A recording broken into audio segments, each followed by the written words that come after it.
For the 50th anniversary of the Battle of Algiers, a 4K restoration of the iconic and provocative film is being released theatrically. Often cited as one of the most influential works in political cinema, Algiers is a film that consistently finds resonance with new times as its themes of colonialism, revolution, terrorism, and torture have only become more and more relevant in modern times. One of my professors once called it a guide to starting a revolution. Originally banned in France, some identify a pro-Arab bias within the film, but this has been debated.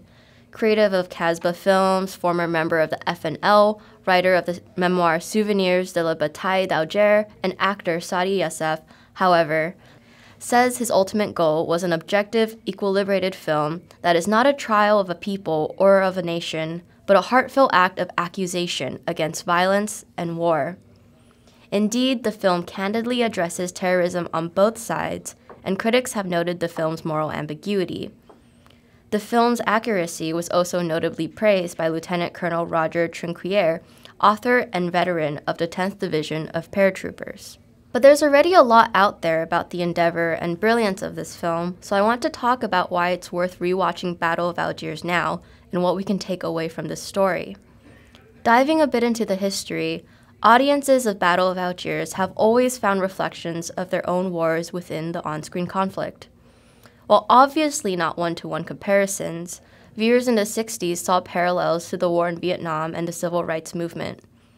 Shortly after the invasion of Iraq in 2003, the Pentagon notoriously held a private screening for military personnel with a flyer that said, "How to win a battle against terrorism and lose the war of ideas. Children shoot soldiers at point-blank range. Women plant bombs in cafes. Soon, the entire Arab population builds to a mad fervor." Sound familiar? Even before its creation, Pontecorvo and collaborator Franco Salinas was convinced the anti-colonial struggle was an urgent and important struggle against an invincible capitalism in Italy. Watching the film this week at New York's Film Forum, it was impossible not to be aware of the fact that a bomb went off in Manhattan only a few days prior.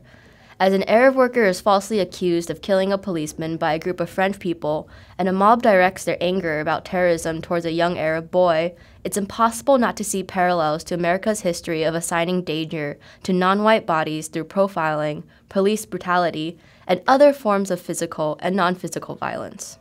A famous line from leader Ben Midi states, "It's hard to start a revolution, even harder to continue it, and hardest of all to win it. But it's only afterwards, when we have won, that the true difficulties begin." Director Pontecorvo called his film's choral protagonist and hero the 80,000 men, women, and children of Casbah, and the film's use of telephoto lenses were made to emphasize collective effort rather than individual heroism.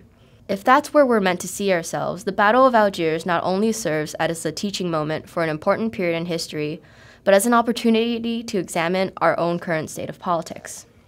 A 1967 review by the New York Times said that by ending the film with Algiers' independence in 1962, the film gives symbolic hope to all who struggle for freedom. And with the violence we're seeing in the news right now, we can definitely use some hope. If you've never seen Battle of Algiers, the 4K restoration opens October 7th at Film Forum and other major theaters. It's a great opportunity, and if you have watched it, it's definitely worth another viewing on the big screen.